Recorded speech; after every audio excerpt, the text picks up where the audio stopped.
En diciembre el dólar va a estar en torno a 700 y pico. ¿Qué es que no me importa? Con lo cual el nivel del... Ojalá, pero sí, ¿cómo es ese proceso? Porque nos cuesta imaginarnos a los trabajadores que nuestro sueldo... Pero mira, hagamos un ejercicio. No, Hoy el salario formal es de 2.70. Permitime terminar esto. Pero hagamos un juego. Si yo hoy dolarizo... Si lográs que te aumenten los... Pero hagamos un juego, ¿no?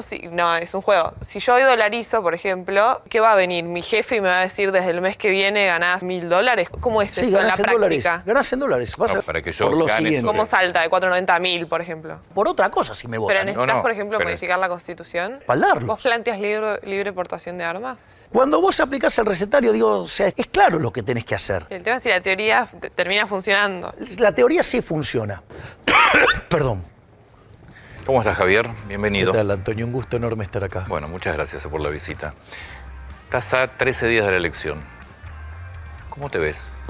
Estamos muy tranquilos, estamos haciendo un trabajo fuerte y estamos confiados en que los argentinos de bien quieren una Argentina distinta, porque una Argentina distinta es imposible con los mismos de siempre y aún más todavía porque son con las mismas propuestas de siempre, con las mismas propuestas que vienen fracasando hace 100 años y nosotros estamos proponiendo un cambio de 180 grados, impulsando las ideas de Alberdi, que son las que hicieron que Argentina, de ser un país de bárbaro en 35 años, se convirtiera en una potencia mundial.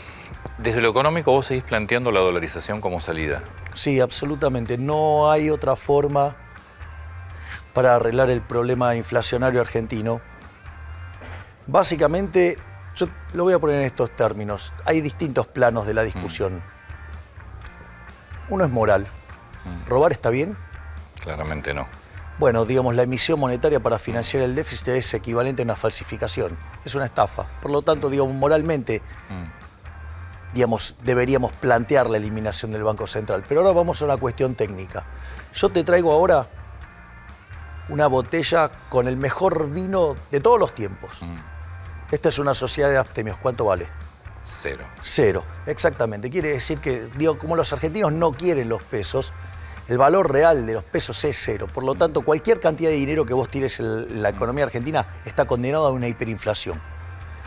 Nosotros creemos que la única forma de salir de esto es quitarle la navaja al mono asesino que es el Banco Central. Porque te hablan de independencia. En la Carta Orgánica del Banco Central siempre dice que es independiente, y sin embargo nunca lo cumplen. Durante la convertibilidad vos tuviste un Banco Central que era independiente, que donde la regla monetaria era una regla monetaria dura, era clara, todo el mundo la entendía, era popular porque ganaba elecciones y tenía toda la estructura contractual de la economía ligada a la regla. Y sin embargo, cuando los políticos ladrones necesitaron emitir porque ya no podían financiarse con deuda, rompieron el contrato y ¿qué hicieron? Nos dijeron que iba a ser diferente. Y no es diferente, porque primero 4 años el kirchnerismo, 10% de inflación promedio, después 20, después 30, con Macri 40, hoy viaja al 150, lo tomas en alimentos al 200% y tenés una represión de precio entre 70 y 100 puntos. Vamos a suponer que sos presidente. Sí. Llegás el 10 de diciembre. ¿Qué haces el 10 de diciembre? Arrancamos con la reforma del Estado. La reforma del Estado tiene varias dimensiones.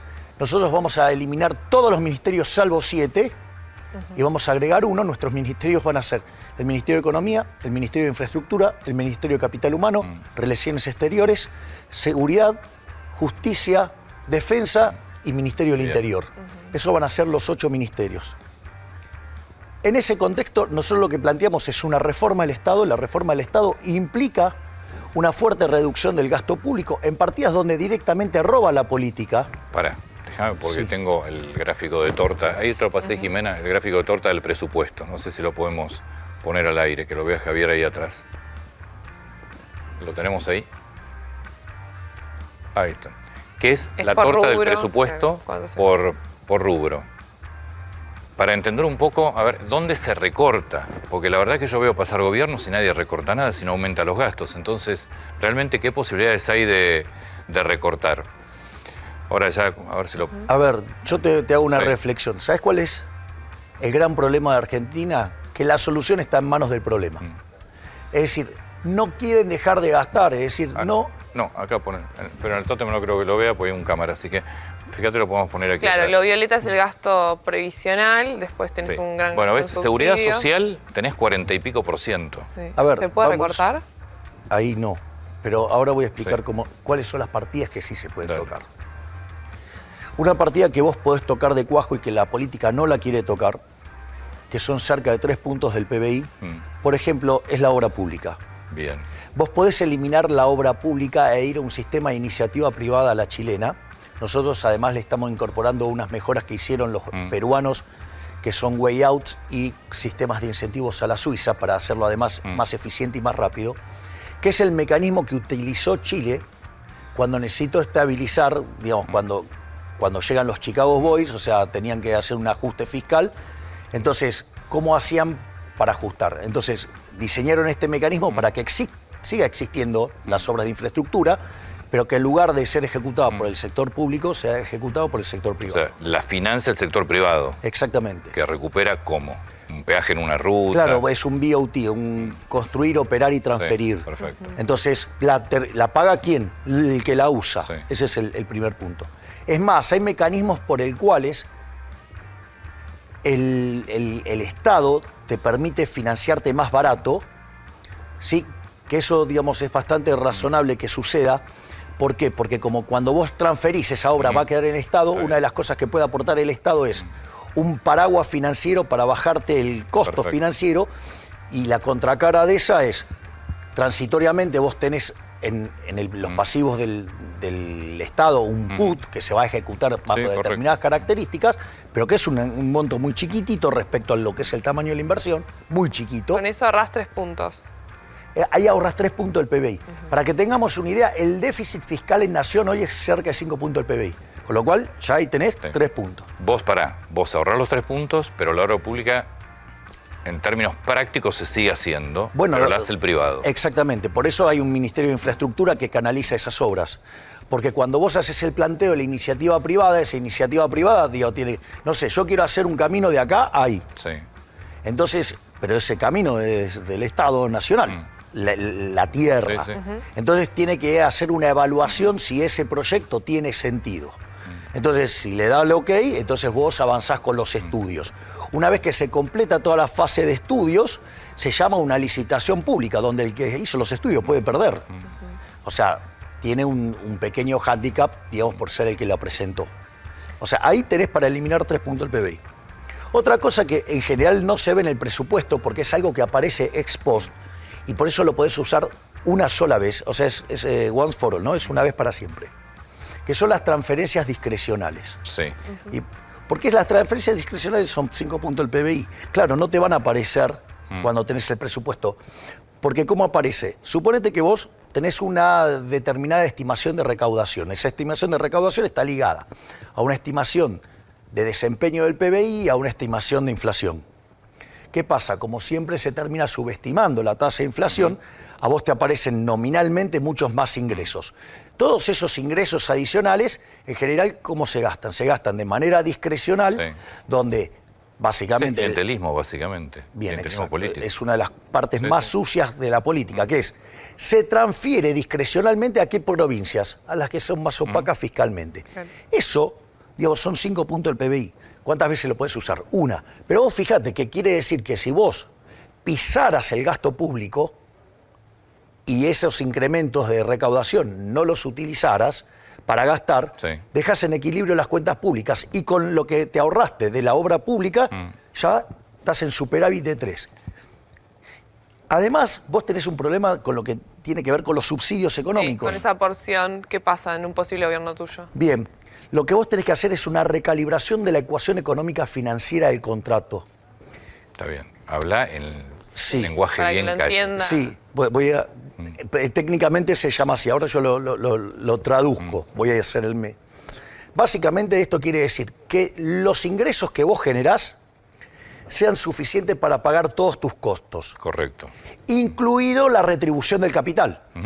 ¿Hasta ahí vamos? Está bien. Bien.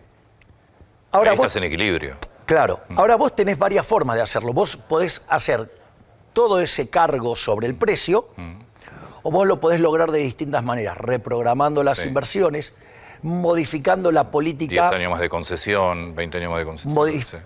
otras cosas que vos podés hacer que son financieras, por ejemplo, modificar el nivel de apalancamiento, cuánto se puede endeudar una empresa, cuántos dividendos puedes pagar. Eso te cambia el mix de financiamiento y te baja el costo del financiamiento. Pero en concreto, por ejemplo, con potenciar trabajo, ¿qué pasa? Dame un trabajo, porque este es un tema que son 5 puntos del PBI. Pero para eso son subsidios, lo que vos estás hablando acá es subsidios, pero básicamente de servicios públicos lo que estás planteando. Exactamente, sí, pero son 5 puntos del sí, PBI. No, está. Entonces, veamos que son partidas muy importantes. Entonces, esto lo que a vos te permite es recomponer el equilibrio de las empresas, minimizando el impacto en precios. Entonces, por ejemplo, otra cosa que se puede hacer, que en términos de flujo de fondos para la empresa es un montón, es eliminar el impuesto a las ganancias reinvertidas. Cuando vos reinvertís esa plata, a vos no te cobran impuesto en las ganancias. Con la clave de que si vos la vendés, la venta no te cobren. Todo esto traducido para la persona que está del otro lado es, vos eliminás subsidios por parte del Estado como gasto público, lo que no implica que te aumente la tarifa en forma... Exactamente. Esto, yo lo que estoy explicando es la ingeniería financiera para recomponer la ecuación económica financiera de las empresas, pero con el mínimo impacto sobre el precio de la gente. Bien, eso es decir, servicios públicos. Claro, pero por ahí, Aranguren, ¿cómo lo hizo? Lo mandó todo a precios. Hizo un desastre. Sí, entonces sí, equilibró, pero ¿cómo? A costa de reventarnos con una recesión. Si vos a una empresa le das distintas ventajas competitivas en su operación, con lo cual vos, Estado, quitás el subsidio y la empresa no tiene por qué mandar toda tarifa. Exacto, porque te estoy bajando los costos. Perfecto. Es toda una ingeniería financiera para bajarte los costos. Entonces, ¿cuánto necesito subir los precios? Mucho menos. ¿Y vos esto lo hablaste con las empresas o es algo que vos vas a plantear? No, yo esto lo tengo discutido con las empresas. Digo, aparte, vamos, vengo de una empresa que tenía el negocio regulado. O sea, digo, estas cosas yo las hice en 50 países del mundo. Es decir, yo me dedicaba, vivía de esto. Entonces, si vos te fijás, acabo de mostrar cómo se pueden bajar 13 puntos del PBI sin costo social. Bien. Esto no es menor. Después quedan 2 puntos del PBI que se pueden tocar, son más difíciles, algunos demandan más tiempo y otros son más difíciles. Ejemplo, terminar con el déficit de las empresas públicas. O sea, yo soy partidario de privatizar o entregarlas a los empleados. O sea, cada caso tiene su particularidad y eso es un punto del PBI, pero eso demanda tiempo. Ejemplo, no sé, aerolíneas. Eso no es el 10 de diciembre. Claro, eso no lo podés hacer instantáneo. Entonces, por ejemplo, vos, no sé, aerolíneas. Yo soy partidario de dársela a los empleados. Ahora, y le das un año de working capital para que puedan acomodar las cuentas y poder echar a todos los parásitos que hacen que no funcione la empresa y que ensucia a los trabajadores de bien. Y no solo eso, sino que lo otro, que es otro punto más del PBI... Eso lo harían los propios trabajadores. Exactamente, exactamente. Y lo otro, que es un punto más del PBI, es el tema de las jubilaciones de privilegio. Eso es un punto de PBI. Es un punto del PBI, es equivalente al déficit de las empresas. Que todos los que nos dijeron que se habían eliminado hace tiempo, esto es mentira. Y hay regímenes de privilegio y son un punto del PBI. No, pero una cosa son los regímenes especiales que además tienen aportes especiales. Sí, pero también están las jubilaciones de privilegio. Bueno, ¿sigue habiendo jubilaciones de privilegio? Y como la de Cristina, por ejemplo. Entonces, vos tenés ahí, en total, 15 puntos del PBI. Eso no solo que te permite equilibrar las cuentas públicas, sino que además te da margen para bajar impuestos. Y eso sería casi inmediato, más allá de lo de... No, hay algunos que son más rápidos, hay cosas que vos las podés hacer más rápidas. Por ejemplo, lo que sí vos podés hacer, y te tarda un año, es limpiar todo el efecto de las transferencias discrecionales. Está bien. Otra cosa que la recalibración de la ecuación económica financiera del contrato te lleva un año, porque es hacer la CRTI de vuelta. Pero vos, eso, un 10 de diciembre empezás. Arrancás el 10 de diciembre del otro año 2024. Terminaste. Exactamente, a fin de año terminaste. Ahora, ¿todo esto lo tenés que hacer antes de dolarizar o vos en paralelo, digamos ya un 11, 12 de diciembre, podés dolarizar? A ver, el tema de la dolarización lleva tiempo, o sea, se lanza en paralelo. Nosotros el proyecto ya lo tenemos. Nosotros estamos pensando un proyecto que esto es un diseño maravilloso que hizo Emilio Campo, que es una mixtura entre el caso de Ecuador con el caso de Salvador. Está bien. Salvador. El Salvador no está dolarizado, está... Te cuento cómo es el caso. En el caso de Ecuador, se le dijo, bueno, de acá a 3 meses se dolariza. Vos tenés que cambiar todos tus sucres por dólares. Sí. A 3 meses. Cuando lo quisieron hacer, ¿qué pasó? No pudieron. ¿Cuál es el problema? El problema es que vos necesitas el cambio chico. Hay una cuestión operativa. Fíjate esto, el billete más grande de Argentina, que es el de 2.000 pesos, son $4. Son menos de $4. O sea, tenés un problema enorme. Es decir, operativamente, nosotros estamos acostumbrados a andar con billetes de 100. O sea, entonces... Está bien. Dame un segundito, sí. Entonces dieron una prórroga de 3 meses más y recién lo pudieron hacer a los 9 meses. En el caso de El Salvador, le dieron la opción a la gente de cambiarlo cuando se le dé la gana. La gente cambiaba los colonos por los dólares cuando se le daba la gana. Todo el proceso duró 24 meses. ¿Qué es lo interesante? Que esto es una idea maravillosa de las tantas de Emilio, que cuando vos convertiste 2/3 de la base, tenés un plebiscito. Terminás de convertir y queda la economía dolarizada. ¿Qué quiere decir esto? Que por lo menos nos va a tardar 9 meses en hacer eso. Ese es el tema. Pero, está bien, pero vos el 10 de diciembre, enero, no importa, empieza el proceso. Empieza todo el proceso, claro. O sea, lo primero es mandar las leyes. ¿Y eso? Tu moneda de tu curso legal, el dólar, empieza a ser en enero. No, el dólar empieza a ser la moneda cuando podés dolarizar. Cuando ya tenés 2/3. Claro. Una moneda, vos lo sabes mejor que yo, tiene fecha de vencimiento, ¿no? Sabemos que en 9 meses se dolariza la economía. Nadie va a querer tener pesos. ¿Qué haces en ese periodo? Es al revés. Es al revés. Porque ese argumento lo hicieron algunos economistas diciendo que eso precipitaba una hiperinflación. Y en realidad es al revés. Yo te hago una pregunta. ¿El peso qué es para el Banco Central? Es una deuda. El peso es pasivo del Banco Central, junto a las LELIQs, que esta es otra parte muy importante del proceso. Cuando vos vas a rescatar una deuda, ¿la deuda vale más o vale menos? La deuda vale más. Por lo tanto, el peso y esas LELIQs van a valer más. ¿Por qué? Porque básicamente vos estás diciendo que vas a pagar esa deuda. La vas a pagar. Claro, entonces, lejos de generarte la hiper, en realidad lo que hace, te estabiliza la economía. Claro, pero yo te digo lo que le pasa a la gente en la calle, ¿no? Un pequeño ahorrista que compra $100 por mes y sabe que en 9 meses vas a dolarizar, ¿va a querer tener pesos en la mano o va a querer ya irse en enero o en febrero mientras es el proceso a dólar? No importa, nosotros como lo estamos pensando como el formato, como El Salvador, pero con un... Claro, pero la gente va a acelerar la dolarización. Bueno, pero digo, la puedes hacer al tipo de cambio de mercado, ¿sí? ¿Cuál es el problema? No es un problema. Ese no es un problema, o sea, vos, lo otro que también es muy importante, la dolarización se hace al tipo de cambio de mercado. Sí, claro. Hoy sería 550 pesos, 560 pesos, o sea, no a cualquier delirio de lo que... ¿Y el Banco Central, qué pasa el 11 o 12 de diciembre? ¿Lo cerrás? El Banco Central, no es que lo cerrás, o sea, primero tenés que liquidar la base y en realidad antes vas a tener que liquidar el problema de los pasivos remunerados, ya sea las LELIQs. Eso para nosotros... nosotros tenemos otra ingeniería financiera. Son dos partes. Vos tenés que rescatar la base monetaria y tenés que rescatar las LELIQs. Lo voy a redondear. 10.000 millones de dólares de base monetaria, 30.000 millones de dólares de LELIQs. Delirio. Es un delirio la cifra. Sí.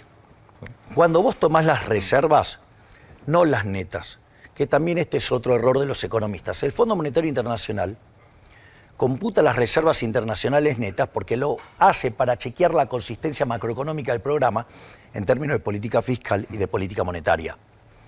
Cuando vos vas a liquidar el Banco Central tenés que ver cuánto tenés físico para rescatar los pesos. Entonces, vos cuando mirás adentro del Banco Central tenés la posición de oro, la posición de DEX, la posición del BIS y la posición de CEDESA. Con eso tenés cerca de 10.000 millones de dólares. Bien, ahí tenés la base. Ahí, rescataste la base. Quiere decir que me queda por rescatar las LELIQs, que son 30.000 millones de dólares. En el activo del Banco Central vos tenés títulos públicos por el equivalente a 90.000 millones de dólares. Que hoy a mercado, ¿cuánto cuestan los títulos argentinos? Un tercio. O sea, los 30.000 millones. Listo. Gracias. Acabamos de dolarizar. Ese es el mecanismo más fácil. Sí. Le avisan a Marta, por favor, ¿no? A partir de ahora. A ver, lo que quiero decir, este es el mecanismo más fácil, donde además es un negocio fenomenal. Porque ¿cuál es el riesgo más grande que tiene Argentina? El riesgo moneda. Por lo tanto, una vez que vos dolarizás, terminaste con el riesgo moneda. Además, por el rebote que te genera la estabilización, el riesgo de contraparte, o sea, el riesgo de crédito también te cae. Y al caerte el riesgo de moneda, el riesgo que desaparece directamente, bajar el riesgo de contraparte, el riesgo de tasa se hace muy chico. ¿Qué quiere decir esto? Que se te desploma el riesgo país. La tasa de interés cae mucho. ¿Qué quiere decir esto? Que los títulos públicos esos van a valer un montón. Es decir, el que entre en esa operación va a ganar la del campeonato mundial. Por eso también, que esa es la forma más rápida y esos dólares lo tenemos para hacer, porque eso es un negocio, es tan claro el negocio. Lo que nosotros queremos... Perdona, pasa el chino con el agua, para vos. Lo que queremos hacer es el tema que... gracias. Avanzar en la de Emilio Campo para que parte de esa ganancia de capital quede adentro del Estado y eso te permita, además, reducir la deuda. Ahora vamos a la calle. Vamos a la calle. Vos empezás el 10 de diciembre, haces todos los proyectos de ley para reforma del Estado, para bajar la cantidad... Ya los tenemos. Sí, los presentás. Claro. Vamos a ver cómo va a ser el Congreso. Para reducir... ¿Vas a reducir cuánto? 14 puntos, inicialmente 13, 14 puntos. Nosotros estamos apuntando a bajar 15, digo, no lo lográs el primer año, o sea, es a lo largo de y un par de empezás años. todo el proceso del Banco Central y de la dolarización. Mientras tanto, en la calle, la gente sigue cobrando en pesos. ¿Qué pasa con el cepo? ¿Qué pasa con el mercado cambiario? El día que limpiaste las LELIQs, puedes abrirlo sin ningún problema. O sea que inicialmente el cepo sigue. El primer tiempo de tu gobierno, el cepo sigue. Sí, es hasta el que vos levantás las LELIQs. Que eso más o menos para el que está mirando, ¿cuánto puede llevar? Depende de cómo estructures la operación, puede demandar 1 mes, 2 meses. Está bien. Depende de cómo logres estructurar la operación. Alguien que te vote a vos se tiene que imaginar en febrero o marzo, por ejemplo, que se levanta el cepo y en septiembre de 2024, si sale bien el plan, más o menos Están todos dolarizar. dolarizados. Y es precio de mercado, porque viste, se hablaba de 2.000 pesos, 3.000 pesos, 7.000 pesos, porque le dividían la base monetaria y la cantidad de... Sí, pero tomaban definiciones de reservas Claro, tomaban la cantidad discutibles, le sacaban cosas que no le tenían que sacar y tomaban cantidad de dinero que... Tu dolarización es precio de mercado hoy. Precio de mercado. Siempre es a mercado. Siempre es a mercado, porque si no, no tiene sentido. Que en diciembre el dólar va a estar en torno a 700 y pico. Que es que no me importa, siempre lo hago a mercado. Porque eso es precio, lo demás no es precio. ¿Cuál es el punto? ¿Cómo haces para que no se te vaya a precios todo eso? Porque viste, en Argentina todos suben, aprovechan todo para subir. A ver, primero, precios medidos en qué moneda. No, está en dólares, tenemos inflación en dólares. Tenemos inflación en dólares. Bueno, acá hay, sí, pero acá por eso te digo, acá los comerciantes, acá todos por suben. Eso, hay dos dimensiones. La inflación es la pérdida del poder adquisitivo del dinero. ¿Esto qué quiere decir? Que si vos eliminás el peso, no tenés más inflación. El punto es, y esto es muy atinente lo que estás preguntando. Es inflación en dólares en Argentina. Es si va a haber inflación en dólares. La respuesta es transitoriamente sí. ¿Por qué? Porque vos vas a tener que tener una recomposición de precios relativos fruto de 20 y pico de años de distorsiones. Lo voy a poner en estos términos. Sí. Cuando vos estabilizaste con la convertibilidad, ¿qué era lo interesante de la convertibilidad? Que solamente se emitía dinero contra demanda de dinero. ¿Qué quiere decir? Que oferta y demanda de dinero siempre eran iguales. Quiere decir que el poder adquisitivo del dinero no podía caer. Sin embargo, vos tuviste inflación desde abril del 91 hasta enero del 93. O sea, durante 20 meses vos tuviste inflación. Momento a partir del cual vos pasás a ser el país con menos inflación del mundo. ¿Por qué? Porque vos venías de dos hiperinflaciones. Venías de la hiperinflación de Alfonsín y la hiperinflación de Menem con el plan de Bungiborn. Sí. O sea, y eso... Digo, ahora, la pregunta es, ¿el precio de los alimentos en qué está determinado? En dólares. En dólares. En toda esta recomposición de precios, el precio que más va a subir de la economía, ¿cuál crees que es? El salario. Con lo cual, el nivel del... Ojalá, pero sí, ¿cómo es ese proceso? Porque nos cuesta imaginarnos a los trabajadores que nuestro sueldo... Porque en términos de teoría monetaria se llama el efecto Hume-Cantillon. Y es cuando vos ingresás el dinero, cuáles son los precios que van subiendo. Ejemplo, supongamos que yo tengo una situación donde, no sé, se me cayó la demanda de dinero. Entonces, cuando se me cae la demanda de dinero, primero me sube el tipo de cambio, o sea, me sube el dólar. Después del dólar, ¿qué me sube? Me suben los precios de los transables, después me suben los mayoristas, después los minoristas y a la cola, ¿quién viene? El trabajador. Sí, siempre último. Claro, y bueno, por eso tenés la licuación de salario real que tenés. Desde la mitad del gobierno de Macri para acá, se perdió un tercio del salario real. Sí. Y esa dinámica, ¿cómo se sostiene? Se sostiene con inflación acelerando. Es decir, vos decís, no tengo un problema en el mercado de trabajo porque tengo 7% de desempleo. ¡Mentira! O sea, a ver, el decil más alto de la distribución en Argentina gana menos de $1.000. O sea, un chico en McDonald's en Estados Unidos gana 3.000. Dale, tenemos un problema. Pero mira, hagamos un ejercicio. Hoy el salario formal es de 2.70. Permitime terminar esto. ¿Esto qué quiere decir? Que en esta dinámica donde yo voy acelerando la inflación, los salarios corren de atrás. Hoy, claramente. Hoy. Hace 7 años. El día que yo paro, todos estos que venían corriendo de atrás, ¿qué hacen? Empiezan a empatar a los que estaban adelante. ¿Sí? Es la propia dinámica del sistema. Estás recomponiendo los precios. Si yo hoy dolarizo. Si lográs que te aumenten los salarios, más allá del... Pero toda la recomposición de precios que vos vas a tener, el precio que más se va a recomponer en dólares es el salario. Pero hagamos un juego, ¿no? No, es un juego. Si yo hoy dolarizo, por ejemplo, un sueldo formal sería más o menos de $490. Hoy, ¿no? Dolarizamos, yo paso a cobrar 490. ¿Qué hago o qué va a venir? Mi jefe me va a decir desde el mes que viene ganás $1.000. ¿Cómo es eso en la práctica? Dólares. Ganás en dólares. Vas a ganar en dólares. Hoy tenés 270.000 pesos, un salario promedio. Pasado a dólares, 490. Así sería dolarizado al valor de mercado. A mercado. A mercado. ¿Por qué mi salario en dólares va a aumentar para que yo gane? ¿Cómo salta de 490 a 1.000, por ejemplo? Bien. Vos ahora vas a tener precios que siguen subiendo. Sí. Y te van a seguir subiendo en dólares, que son los que vienen de atrás de los transables. En ese contexto, esa gente va a subir esos precios. ¿Y qué pasa? El salario le va a resultar relativamente más barato. Entonces, ¿qué es lo que va a pasar? Van a salir a contratar gente. ¿Por qué? Porque ahora los salarios en dólares son tan bajos respecto a los precios, ¿qué es lo que va a pasar? Se van a expandir productivamente. Sos un optimista, Javier. No, bueno, pero... Pero sos un optimista cuando vos pensás que las empresas van a pagar más salario. Yo ahí es donde tengo mis dudas, pero... A ver, lo voy a poner por la negativa. Suponete que no pasara. Listo, se terminó la inflación. O sea, eso está claro. Primer punto, se te terminó la inflación, con lo cual, ahora la pregunta es, la inflación, siendo un impuesto tan regresivo, ¿a quiénes a los que le pega más? A los que menos ganan. A los que menos tienen, por lo tanto, con solo eso es una mejora. Cuando vos tenés la recomposición de precios relativos, la empresa, cuando, digamos, se ve más rentable, se va a querer expandir. Cuando se va a expandir, ¿qué va a pasar? Se va a llevar los trabajadores... Ese proceso va a ser un proceso a partir del segundo año.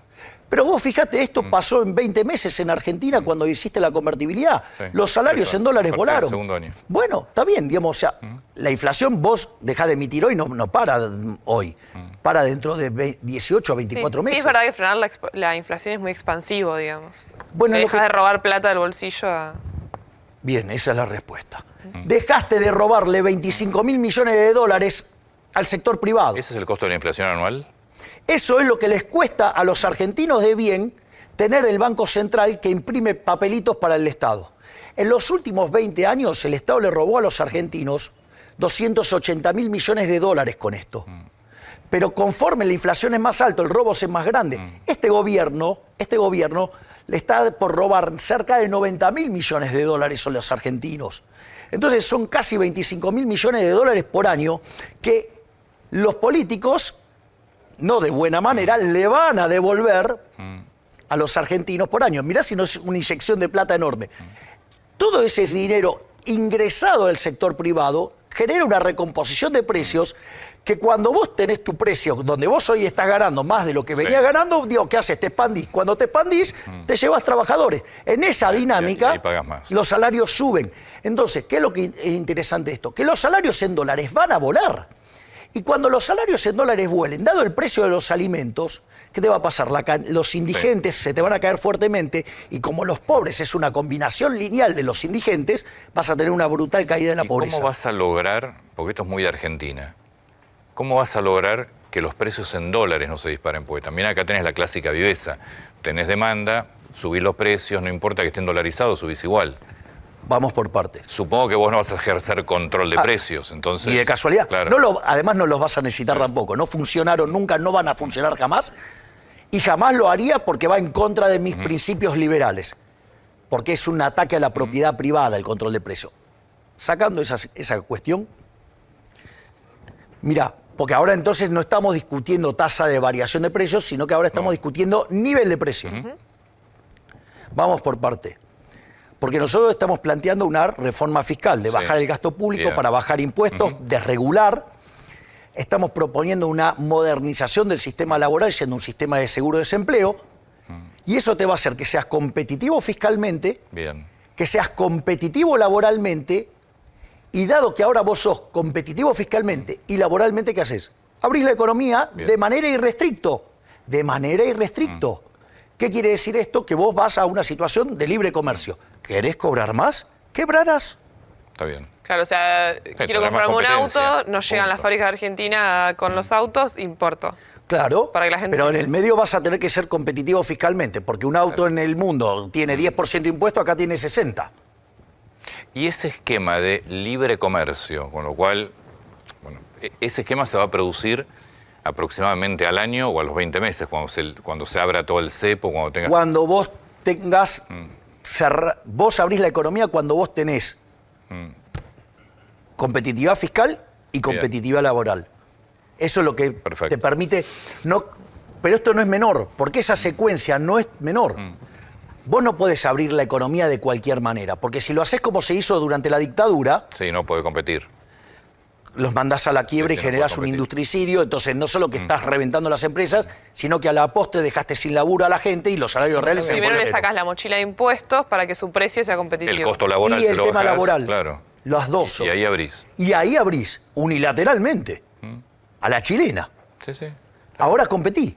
Es decir, que eso tiene que ver con el plano real. El plano monetario es otra cosa y vos vas a poder liberar toda la economía el día que resolvés el problema de las leyes. Yo voy a poner un orden de magnitudes porque para que se tenga claro cuál es el problema del que hablamos. A ver, vamos a las grandes crisis de Argentina. Rodrigazo, 14 puntos del PBI en el 75. En el 81, tablita cambiaria, 11. Hiperinflación de Alfonsín en el 89, 8. Y la voladura de la convertibilidad, 7. Hoy Argentina, entre lo que es la posición del Estado Nacional y el Banco Central, tiene 12 puntos el PBI, camino a 13. De eso, supongo, vamos a redondear en 13, 5 puntos están en el Estado, 8 están en el Banco Central. Es decir, ojo con esto de creer que solamente arreglando el problema flujo se termina el problema. No, arreglando el problema flujo, llámese el problema fiscal, no se arregla el problema, porque el tamaño del problema stocks, lo que está pasando en el balance del Banco Central, es mucho más grande. Entonces, ojo que te digan que te van a liberar el cepo y no te arreglan el problema de las LELIC, el cambio de portafolio te genera la hiper. Bien, pero vos ya planteaste que todo eso se produce una vez que tengas, entre otras cosas, resuelto el problema de las LELIC. Exacto. Por eso estamos calculando, según lo que vos planteás, que va a ser el problema de las LELIC el problema de las LELIC se puede resolver en el lapso de 30 a 90 días. Perfecto. Lo que te demanda más tiempo es el problema de resolver la cuestión operativa de que los dólares empiecen a circular. O sea, que lo que plantea Patricia Bullrich de salir del cepo... Es un disparate. Lo único que te va a hacer es generar una hiperinflación. Abrís el primer día, el cambio de portafolio te genera la hiper. Bien. No, yo le quería consultar sobre el tema electoral. ¿Tiene fiscales en todas las mesas? Nosotros ya tenemos 80.000 fiscales en este momento, formados. Es decir, nosotros vamos a defender los votos en serio. Yo quiero volver sobre algo que planteaste. Obviamente toda la modificación del régimen fiscal es un tema que tiene que ir por el Congreso. No sé bien el tema del régimen laboral. Vos planteás seguro de desempleo. En su momento vos lo que habías contado es que hasta los propios sindicatos pueden ser las propias aseguradoras. ¿Eso lo tenés hablado con sindicatos? Sí, nosotros tenemos conversaciones preliminares. Vamos a ponerlo en otros términos, porque esto es para chequear la compatibilidad de incentivos. Argentina, saquemos el tema del empleo público, que hay ahí desempleo encubierto. Hay desempleo maquillado que tiene que ver con el monotributo social. Hay un montón de cosas que vos la computás como empleo, pero que después, o sea, en realidad si vos lo limpiás no es así. Vamos a lo duro. Lo duro es el empleo formal en el sector privado. Son 6 millones de puestos de trabajo que está clavado desde el año 2011. ¿No cambió? Si no está claro que los convenios laborales no sirven hoy como están. Bien, hay un problema. Y fuera del mercado tenés 8 millones de personas en el informal. Esto quiere decir que el segmento informal es más grande que el formal. Con lo cual, digo, el que está, el insider del negocio sabe que tiene un problema, el sindicalista sabe que tiene un problema. Primer punto. Segundo punto. En esta dinámica donde no se generan puestos de trabajo y una economía que no crece hace 10 años, 11 años, ¿cuál es el problema? Tampoco se generan puestos de trabajo. Eso hace que además, como la población sube, los salarios reales caen. Por lo tanto, tiene un problema de presión de las bases y la izquierda le está poniendo en jaque el negocio. ¿Está claro que los sindicalistas hoy, tal como están las cosas, tienen un problema grande? Sí. Claro. Bien.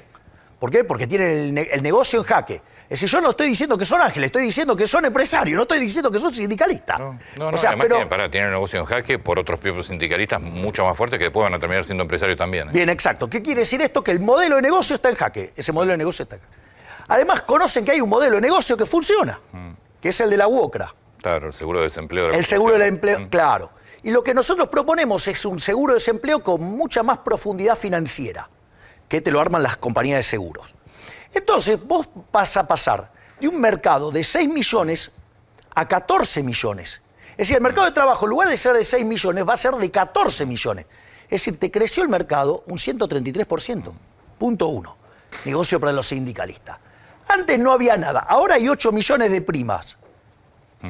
¿Qué te dice la compañía de seguridad? Hola, acá estoy. Sí, digamos, ¿y qué crees que va a pasar? Se van a asociar. Digamos, o sea, los sindicalistas le van a llevar a las compañías de seguros ¿qué? Trabajadores para arreglar este problema. Por lo tanto, ¿y qué es lo más importante? Que vos limpiás la señal de precio de la economía. Entonces ahora podés empezar a generar puestos de trabajo. Esto es muy importante porque si vos en esta situación en la cual vos bajás la carga fiscal, eliminás la inflación, vos vas a tener un proceso virtuoso de inversión porque además estás bajando la tasa de interés. ¿Esto qué quiere decir? Que vos primero que vas a invertir mucho, vas a crecer mucho, pero como estás cambiando las condiciones del mercado laboral, que los estás haciendo flexibles y los salarios en Argentina están hiperdeprimidos, vos ese proceso que va a ser intensivo en trabajo. Esto no es menor, porque esto son reformas de primera generación, pero esta tiene un impacto muy fuerte ¿en dónde? Fíjate, mayor crecimiento, mayor productividad, mayor empleo, mayor formalización. ¿Qué problema te está arreglando todo esto? En teoría la pobreza y la educación debería atrás, pero la pobreza... Y te está reformando, te permite reformar el sistema previsional sin tener que perder derechos. Es decir, te permite, o sea, porque vos ¿qué vas a estar? Aumentando la cantidad de aportantes en términos de trabajadores pasivos, te permite tener mayores salarios, una economía en crecimiento, además cuando vos veas mayores salarios reales, la PEA te va a aumentar, por lo tanto vos vas a tener todo un conjunto de elementos que te van a generar un montón de fondos que te va a permitir hacer la reforma del sistema previsional sin dañar derechos. Bingo, no me van a decir que no es una obra de arte lo que acabo de hacer. Pero pará. Milei presidente. Tus dos, es decir, vos tenés todo el programa muy claro, pero está todo recontratado una cosa con otra. De no producirse una, no se produce la otra. Por ejemplo, si vos, la modificación del sistema fiscal dependerá de los acuerdos que hagas con el Congreso. Si no se produce la reforma laboral que estás planteando, tampoco se va a producir después la apertura de los mercados con libre competencia. Ahora la pregunta es al revés. O sea, ¿qué tanta certeza de poder cumplir con todas las reformas para llegar al punto final? Vamos por parte. El primer punto, que es, a diferencia de otros, y esto es histórico en Argentina, yo llego con mandato. Es decir, yo no es que no te estoy diciendo qué es lo que voy a hacer. ¿Te puede gustar o no? Seguro. Es decir, o sea, pero yo tengo una agenda muy clara. Es una agenda para bajar la inflación, para hacer crecer la economía y para exterminar la inseguridad. Esa es la otra parte que te iba a preguntar. Bueno, por eso, digo, la agenda está bien clara, o sea, no hay... Entonces, es más, ni siquiera tengo ni la pretensión ni la jactancia de creer que me votan por otra cosa si me votan. Pero necesitas, por ejemplo, modificar la Constitución. Pero estás el Congreso, o sea, vos podés tener la agenda, podés ser presidente, pero tal vez no tener los votos necesarios. Está bien. Vamos, lo primero que digo es, llegás con mandato. Por lo tanto, va a tener un primer problema el Congreso de bloquear algo que la gente eligió. Primer punto. Segundo punto, le van a tener que explicar a la gente por qué no quieren las reformas que harían grande a la Argentina de nuevo. Si aún así hay un nivel de intención de tanta violencia y de tanto bloqueo, bueno, les voy a llevar para que se haga un referéndum. ¿Por qué hago un referéndum? Porque lo tienen que aprobar. Y si no lo aprueban, porque como es vinculante, entonces, ¿qué es lo que pasa? Lo van a tener que aprobar el Congreso. Entonces, si no me dejan hacer un referéndum, le van a tener que explicar a la gente por qué no quieren que la gente elija. Y aún así, supongamos que saliera el referéndum y además me saliera mal. O sea, a pesar de la confianza que me van a dar en la segunda vuelta para ser presidente, en ese sentido, ¿qué es lo que digo? Ok, si me hacen eso, pero me van para atrás con las reformas estructurales, bueno, sobre reacción el ajuste fiscal, que le duela más a la política. Es decir, exacerbo el ajuste fiscal. A ver, hay algo que se llama principio de clasificación efectiva de los instrumentos de mercado. Es un concepto que desarrolló Robert Mundell en el año 68. Es decir, digamos, para terminar con el problema de la inflación es la política monetaria. Para terminar con el problema del déficit fiscal es la política fiscal. Si a mí no me dejan terminar con el problema monetario de esta estafa que se llama Banco Central de la República Argentina, que existe desde 1935, no es que existió siempre. Argentina era una potencia mundial y no tenía Banco Central. Y no solo eso, sino que además se creó por 40 años. Lo tendrían que haber cerrado en el 75 y no lo hicieron. Igual que impuesto a la ganancia. Bueno, por eso, está bien. Pero esto quiere decir que los políticos, cuando encuentran un mecanismo para robarte, no te lo quieren devolver. Nosotros justamente lo que estamos haciendo es exponer a los políticos frente a la sociedad como los ladrones que son, entonces que expliquen por qué le quieren seguir robando a la sociedad. Háblame de la seguridad. Bien. ¿Quién va a ser tu ministro de seguridad? A ver, esto es importante. Esta es la primera vez que vos vas a tener en un gobierno donde el vicepresidente, en este caso la vicepresidente, no es una figura decorativa. Es decir, los temas de seguridad y de defensa nacional van a estar en manos de Victoria Villarruel. Básicamente, lo que nosotros estamos proponiendo es una nueva doctrina de seguridad, que es el que las hace, las paga. Para que el que las hace, las paga, eso requiere un conjunto de reformas. Por un lado, vos tenés que modificar la Ley de Seguridad Interior, donde es fundamental el apoyo a las fuerzas. Porque, digamos, decir a las fuerzas que vaya y haga y cumpla determinada tarea, ponga el cuerpo, y después vos te quedás del lado de los delincuentes, es un problema grave. O sea, esto es un tema no menor a los efectos de combatir, digamos, los delitos. Otra cosa tiene que ver con el tema de la defensa nacional. Porque a veces, muy ligeramente, dicen, no, vamos a mandar al ejército. No podés mandar al ejército. Hay algo que se llama Convención de Ginebra. La Convención de Ginebra dice que los uniformados no le pueden tirar a los civiles. Aun cuando no fueran civiles, pero están disfrazados de civiles. Lo cual es una problemática no menor. Por eso cada vez que se mandaba al ejército, por ejemplo en Colombia o en México, falló. ¿Por qué no le van a tirar? Porque, ¿sabes qué pasa? Muchas veces aparece algún problema. Entonces la gente se desespera y pide alguna solución. Y de repente pide el ejército. Vos le das el ejército. Suponete que te resuelve el problema. De acá a 10 años viene un gobierno de izquierda, revisa todo, van todos presos por delito de lesa humanidad. Con lo cual, eso no es una solución. ¿Por qué? ¿Por qué no la van a querer hacer? Porque saben que se están comprando la cárcel de largo plazo. No solo tenés que hacer eso, tenés que reformar la ley de inteligencia. Es decir, de modo tal que cuando vos tenés un problema tengas los mecanismos para ir a buscar a los culpables y meterlos presos. Eso significa que también tenés que tener una reforma ¿de qué? Del sistema carcelario, y del sistema penal, y del sistema penal procesal. Es decir, la cárcel para encerrarlos, y el sistema penal para que los condene en tiempo y forma, y el procesal para que justamente no se te convierta en una puerta giratoria. O sea, vos no podés, entonces, pensar en soluciones, voy a bajar la inseguridad, sino, no, requiere todo un conjunto de reformas. Sí, requiere, sobre todas las cosas requiere convicción política. Las importantes requieren tiempo y negociación política. El problema es qué haces desde lo urgente también mientras tanto. Le das el apoyo a las fuerzas y que, digamos, acorde a la ley, acorde a las reglas que existan, puedan actuar y respaldarlos. ¿Vos planteas libre portación de armas? Eso es una discusión más larga, es una discusión teórica. Digamos, dentro de todo eso, si vos querés, eso es una etapa final. Pero, digo, o sea, vos tenés que reformar... Inicialmente van las 3 reformas fundamentales de los procedimientos penales. Y el sistema carcelario es una cuestión de inversión también ahí. Bueno, eso también lo tenemos ¿Eso lo vas a hacer privado? Sí. O sea, invierte el sector privado en las cárceles. Exacto. Y busca la forma de financiarse y la forma de generar recursos. ¿El Estado le paga por cada preso? Le paga, sí, una determinada parte. Sí, hay muchos países del mundo. Sí. Exactamente. Pero eso hace que el sistema sea mucho más eficiente y que en términos humanitarios sea un lugar para que la gente corrija sus acciones, para que las revea, y no un mecanismo de tortura. Digo, porque esto también hay que entenderlo. ¿Lo puedo contar con una anécdota? Porque me parece que se entiende más fácil. Yo tuve la suerte en uno de mis viajes de ir a San Francisco. Y enfrente de la bahía está Alcatraz. Alcatraz, que era una cárcel de máxima seguridad, hoy es una atracción turística.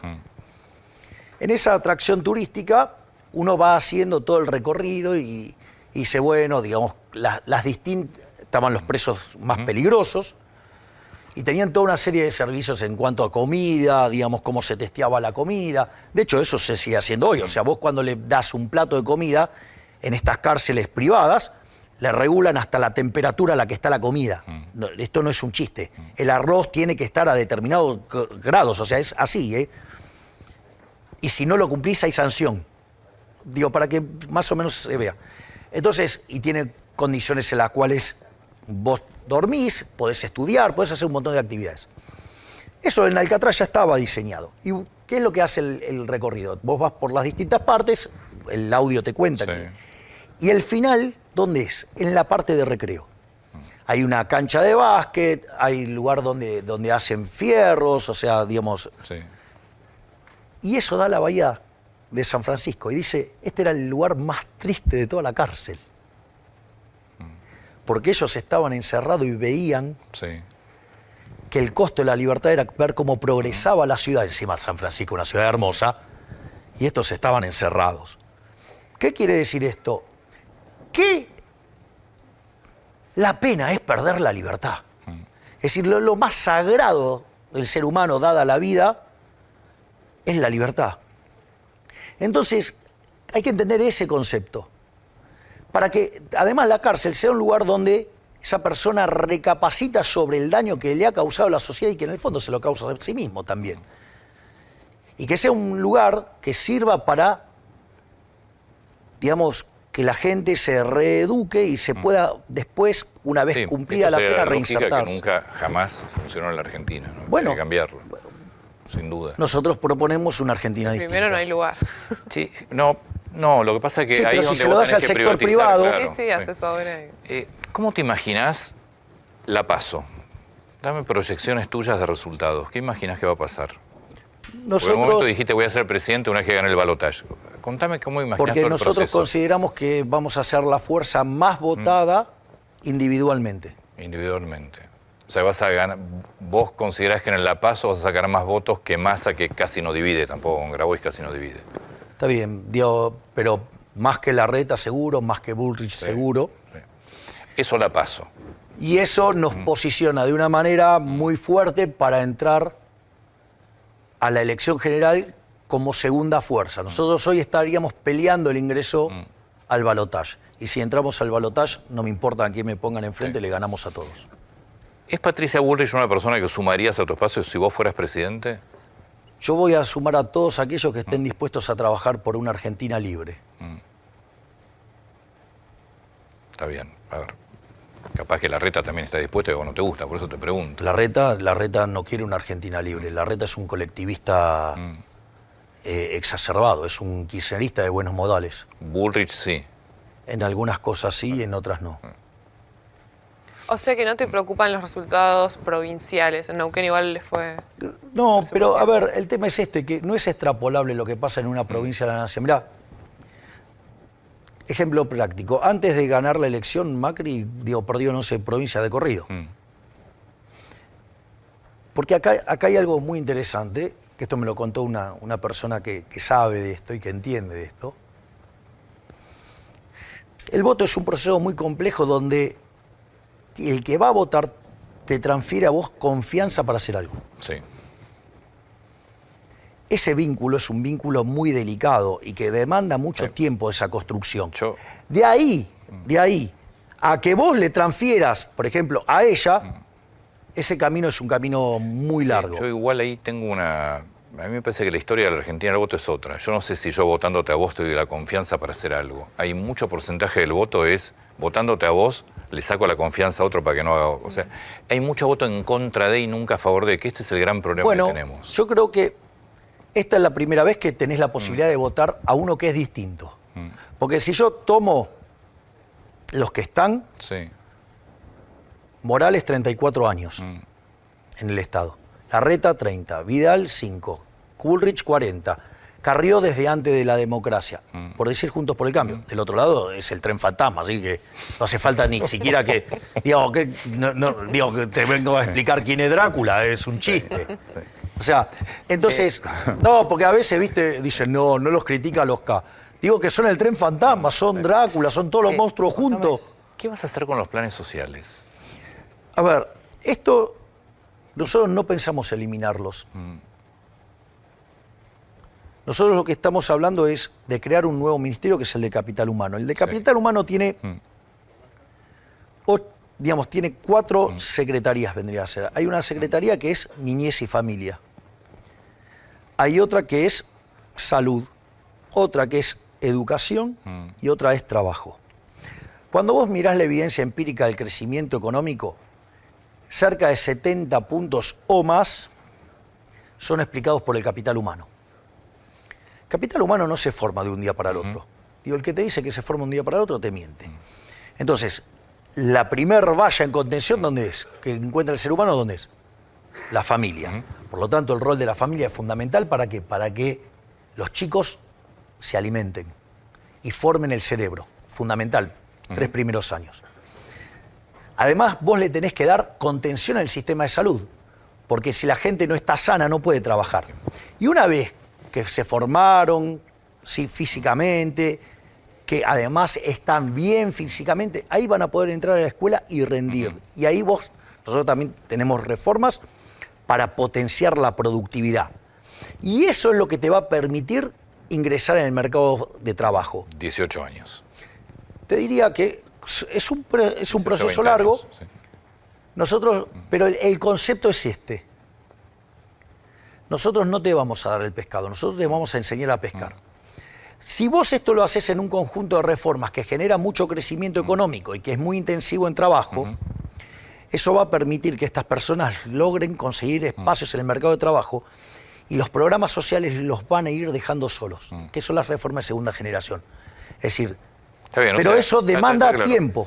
Eso no tocar planes sociales. De corto plazo no. Bien. Digamos, los planes sociales los va a dejar la gente como consecuencia de los efectos de las reformas de primera generación, sumado a todo un trabajo enorme, donde, fíjate, esto es un ministerio muy doloroso, porque vos vas a estar sembrando, y los frutos van a venir después. Pero que los proyectos de un país no son 5 años ni a 4. Bueno, Antonio, yo soy el único que habla de acá a 35 años. Que es lógico. Bueno, pero decime quién está hablando a 35 años, el único que habla de 35 años soy yo. O sea, y explico cómo se da la convergencia en 35 años, cómo en 35 años nosotros podemos ser como un país desarrollado. Mirá, ¿cuál es uno de los países que a mí más me gusta?